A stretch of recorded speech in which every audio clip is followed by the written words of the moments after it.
when I go home, I mean, as soon as I turn onto my dirt road, I feel my shoulders go down, and I take my deep breath, and my big sky, you know, I live in this big pasture, basically.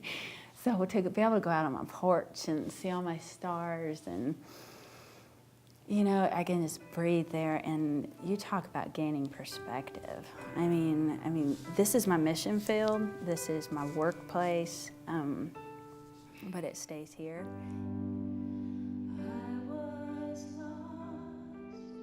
I have 2 children. Jolee May is my oldest, she's 9, and Ty's 7.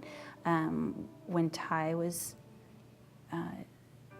9 months, he started having seizures. And at the 2-year-old doctor appointment, I went in, and they handed me my development questions, and you just circle yes, and when you get 3 no's, you stop. And I just did no, no, no, and put it aside, and I didn't even think about it.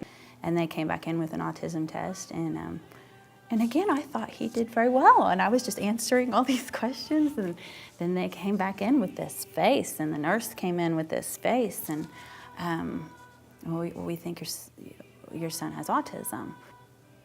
But it did get my brain start up. I'm like, that explains some of this behavior.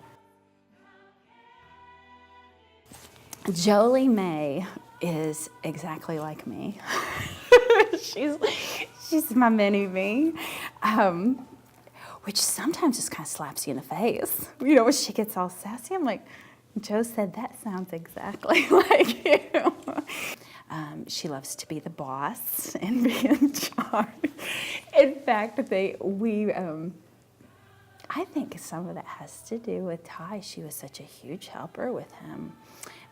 In fact, we would have to reel her in whenever we were trying to get him to talk on his own. You know, give him a chance to try to say it.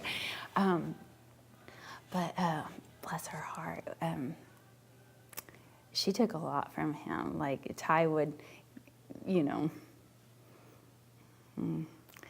if he'd get frustrated, he would go after her, and I mean, I'd be 3 steps away, but he might get in a few punches before I could get there.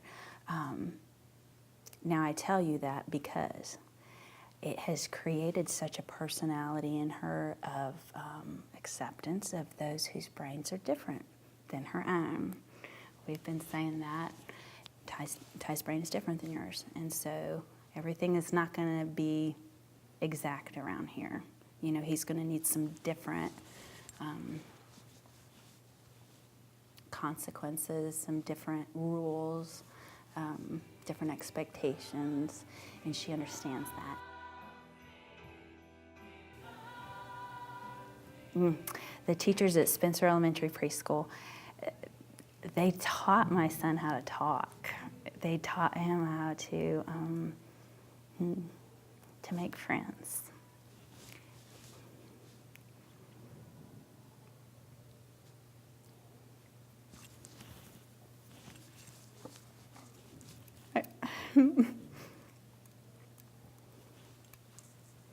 I remember visiting his classroom, and his teacher was sitting with him, his special ed teacher, and she handed him the goldfish, and she said, "Ty, ask Quentin if he'd like some goldfish."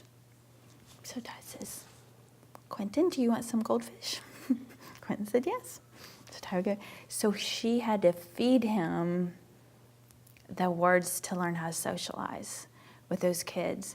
And that was like with everything. With everything that most kids would just grab and be able to do, we had to teach it to him. But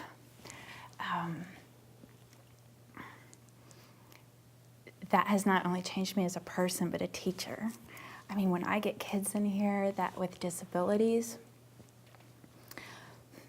I'm ashamed of how I used to be. You know, like where you're just like, oh, it's easier if this child's not here today because they're hard. And to think that someone would think that about my son, that was a hard lesson to swallow. I don't want people to be like, oh, Ty's here today because he's the hard one. So it changed who I was, and my patience level went through the roof. How I talk to the kids is different. My son has taught me a lot, you know. The more upset or loud I would get, the more loud and frustrated he'd get, and it just didn't work, you know.